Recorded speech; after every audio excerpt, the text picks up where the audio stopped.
Welcome to healthy food kitchen. நம்ம இன்றைக்கி கவுனி அரிசியெல்லாம் போட்டு அடை தோசை மாதிரி செஞ்சுருக்கோம்.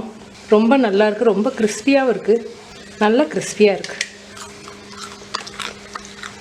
ரொம்ப ருசியாகவும் இருக்குது. குழந்தைங்களுக்கு ரொம்ப விரும்பி சாப்பிடுவாங்க. எப்படி செய்கிறதுன்னு பார்க்கலாம். வெள்ளை சோளம் 1 கப்பு. நீங்கள் எந்த கப்பில் மெஷர்மெண்ட் எடுக்கிறீங்களோ அதே கப்பில் எல்லாமே எடுத்துக்கோங்க. இது 50 கிராம் கப்பு. 1 கப்பு வெள்ளை சோளம், 1 கப் சிகப்பரிசி. உங்கள்கிட்ட சிகப்பரிசி இல்லைன்னா கேரளா அரிசி, அதாவது ப்ரௌன் அரிசி இருக்குன்னா அதை போட்டுக்கலாம். இது பச்சரிசி. பச்சரிசி வந்து மாவு பச்சரிசியாக இருந்தால் நல்லது, நல்லா கிறிஸ்பியாக இருக்கும். இது கவுனி அரிசி, அதாவது கருப்பு அரிசி. இட்லி அரிசி 1 கப்பு. உளுந்து வந்து 1/2 கப்பு. துவரம்பருப்பு மட்டும் 2 கப் போட்டிருக்கேன். துவரம்பருப்பு மட்டும் 2 கப்பு, உளுந்து 1/2 கப், மற்றதெல்லாம் ஒவ்வொரு கப் போட்டிருக்கேன். இது நல்லா அலசிட்டு ஒரு 2 மணி நேரம் நம்ம ஊற வைப்போம்.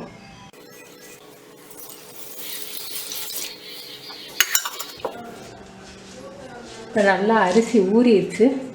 சோம்பு வந்து 1 டீஸ்பூன் போட்டிருக்கேன், சீரகம் 1/2 டீஸ்பூன், இஞ்சி வந்து ஒரு 1/2 இன்ச் அளவுக்கு, 2 மிளகாய்,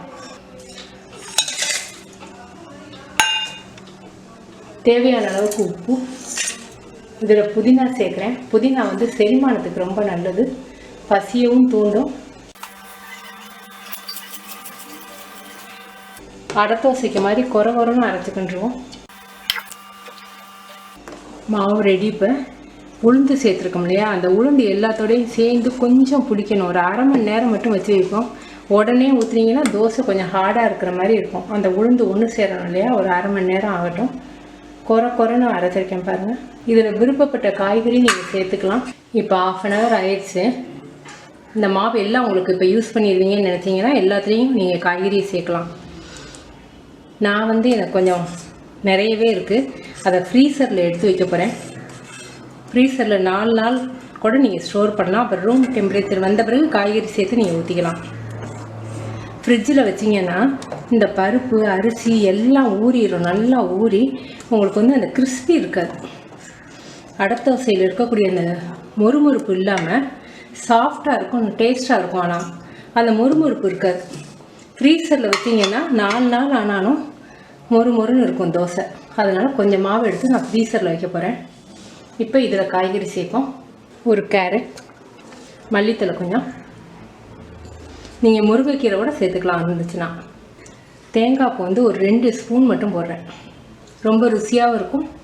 வெங்காயம் 1 வெங்காயம். நீங்கள் மாவை ஃப்ரீசரில் ஸ்டோர் பண்ணும்போது பிளாஸ்டிக் டப்பாவில் வைக்காதீங்க.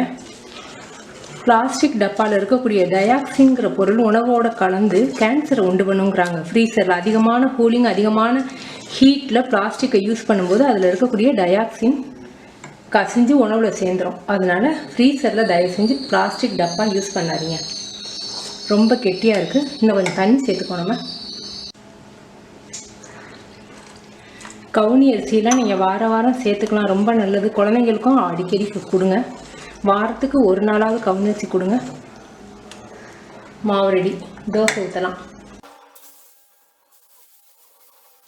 அடை தோசை சில பேருக்கு கனமாக ஊற்றினா தான், ஊற்றப்ப மாதிரி ஊற்றினா பிடிக்கும். சில பேருக்கு லேசாக ஊற்றினா பிடிக்கும். உங்களுக்கு எப்படி வேணுமோ நீங்கள் எப்படி ஊற்றிக்கலாம். லேசாக வேணும்னா கொஞ்சம் தண்ணியாக வச்சுக்கணும் மாவை.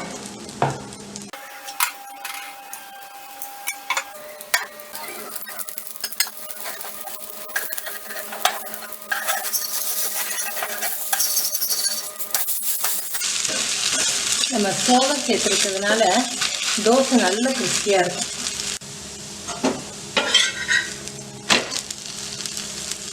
தோசை ரெடி. தோசை நல்ல கிறிஸ்பியாக இருக்குது, அதே சமயம் சாஃப்டாகவும் இருக்குது.